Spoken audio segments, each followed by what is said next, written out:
I have spent the last 5 years of my life on a journey trying to solve the puzzle of how can I build my dream life? How can I build a purposeful life? And I've learned a few things that can either make or break your progress. So in today's video, I want to share with you 3 key points that might be stopping you from building your dream life. Number 1, you don't have a vision. There's a story in the Bible you might be familiar with about the Israelites and how they got freed from Egypt. The first thing that happened, and I think this is a key takeaway from the story, when God went to Moses, he gave him a vision. The vision was, bring Israel back to the promised land. And I think this is a very important thing to remember, because if you don't have a vision, then your life has no direction. And vision shapes how you act. So if you have no vision, then you don't know how to act.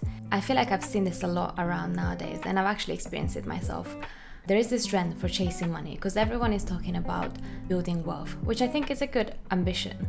But the problem is when you are chasing money and you are just trying what everyone else is trying to sell you, then there's a very good chance it's not going to work. And the reason is the way they got to success is tied to their vision of their life, which might be different from your vision of your life, or it might be different from your purpose for your life.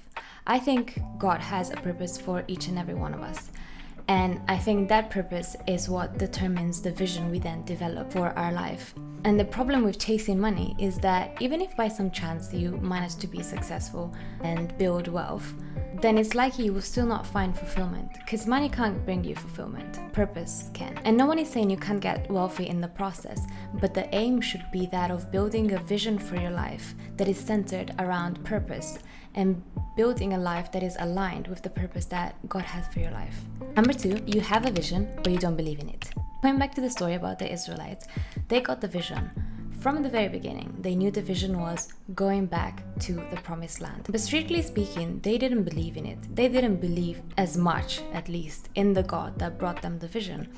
Because shortly after they got out of Egypt, regardless of how much God had already done for them in the process, they started doubting the vision. They started trying to do things their own way. And I think this is a big trap for all of us, because what happened to them is that it took them 40 years to do a journey that would generally take 10 days by foot from Egypt to Canaan. And it took them 40 years.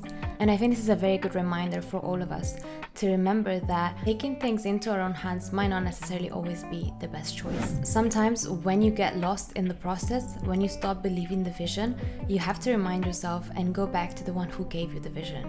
You have to remind yourself that if God gave you that vision, then He's going to lead you through the vision, even through the most challenging parts of it.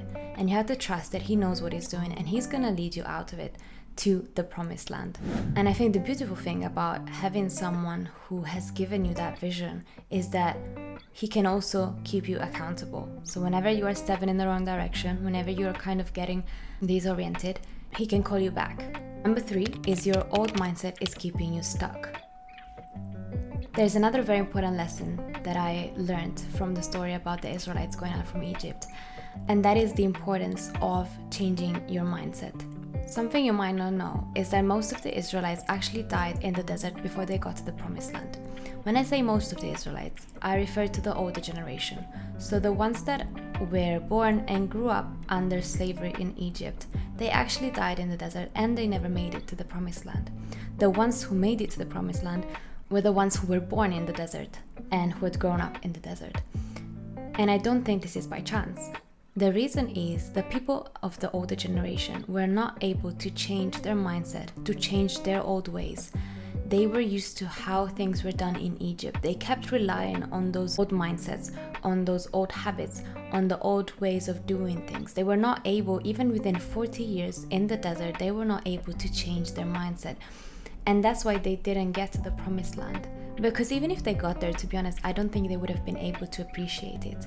So if you think this is one of your weak points, if you find yourself stuck into your own mindset, if you find yourself stuck into your limiting belief, if you find yourself subconsciously self-sabotaging yourself at every step of the way, then you really need to start working on developing a new mindset, on renewing your mind.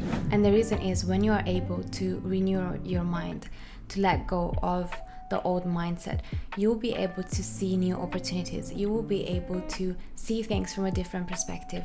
You'll be able to develop a new attitude, and all of this will open lots more possibilities for you as well, which you might not have been ready for if you just stayed within your old mindset. And on that note, if you are on a journey trying to build your dream life, build a purposeful life, and you are trying to let go of your old mindsets, your old habits that are kind of holding you back, I have made a video with the exact 3 steps I took to start renewing my mind and build a new mindset. So make sure you click on this video, and hopefully I'll see you there. Oh, this has been hard. Why is